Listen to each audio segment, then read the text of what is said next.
Instar அப்ளிகேஷனை use பண்ணி ஸ்க்ரீனில் டிஸ்பிளே ஆகிற மாதிரி மொபைலுக்குள்ளே உங்களுடைய ஃபோட்டோவையோ வீடியோவையோ அப்படியே ஜூம் பண்ணி இந்த எஃபெக்டில் நம்ம எப்படி வீடியோ மேக் பண்ணுறதுங்கிறத பார்ப்போம். இன்சார்ட் அப்ளிகேஷனை ஓப்பன் பண்ணிக்கங்க. உங்களுக்கு ஃபோட்டோ வேணும்னா ஃபோட்டோ எடுத்துக்கலாம். நான் வீடியோவை கிளிக் பண்ணிக்கிறேன். இதுக்குள்ளே பர்டிகுலர் வீடியோவை நான் செலக்ட் பண்ணிக்கிறேன். உள்ளே கொண்டு வந்துடுறேன். இப்போ மேலே இருக்கிற மெனுவில் லைட்டாக மூவ் பண்ணி பிஐபியை கிளிக் பண்ணிக்கிறேன். இதில் ஆல்பம் மெட்டீரியல் இருக்குது. மெட்டீரியலை கிளிக் பண்ணிக்கங்க. மெட்டீரியலுக்குள்ளே கீழே கிரீன் ஸ்க்ரீனை கிளிக் பண்ணிக்கங்க. அப்படியே லைட்டாக ஸ்க்ரோல் பண்ணிட்டே போனீங்கன்னா உங்களுக்கு ஹேண்ட் மொபைல் வச்சிருக்கிற மாதிரி ஒரு வீடியோ இருக்கும். அதை கிளிக் பண்ணி சூஸ் பண்ணிக்கங்க. உள்ள கொண்டு வந்துட்டு ரைட் சைடுல இருக்கிற ஃபுல் ஸ்கிரீனை கிளிக் பண்ணிக்கங்க.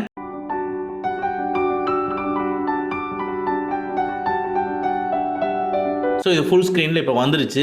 இப்போ லைட்டாக மூவ் பண்ணி அந்த க்ரீன் இருக்கிற இடம் நம்மளுக்கு தெரியுது இல்லைங்களா, அந்த இடத்துல வச்சுட்டு மெனுவை லைட்டாக மூவ் பண்ணி கட் அவுட்டை கிளிக் பண்ணிக்கங்க. இதுக்குள்ள குரோமோவை கிளிக் பண்ணிக்கங்க. குரோமோவை கிளிக் பண்ணோன்னே உங்களுக்கு ஸ்க்ரீனுக்குள்ள ரவுண்ட் ஷேப்பில் வந்திருக்கு. அதை கொண்டு வந்து க்ரீன் கலரில் அப்படியே மேலே வைங்க. ஆட்டோமேட்டிக்காக உங்களுக்கு பேக்ரவுண்ட் இருக்கக்கூடிய அந்த வீடியோ வந்து இங்கே உள்ள வந்துடுது. கீழே இருக்கிற ஸ்ட்ரென்த் அண்ட் ஷேடோவை கிளிக் பண்ணி இன்னும் அந்த க்ரீன் கலர் எங்கேயாவது டிஸ்பிளே ஆச்சுன்னா அதை அப்படியே நீங்கள் இதை கிளிக் பண்ணி நீங்கள் சரி பண்ணிக்கங்க. உங்களுக்கு ரைட் சைடில் இருக்கிற டிக் மார்க்கை கிளிக் பண்ணிக்கங்க. இப்போ உள்ள வந்துருச்சு. இப்போ நீங்க ப்ளே பண்ணுங்க. இப்போ மொபைலுக்குள்ள இருந்து அந்த வீடியோ அப்படியே ப்ளே ஆகி ஜூம் ஆகி கரெக்டாக வெளியே வர மாதிரி இருக்கும்.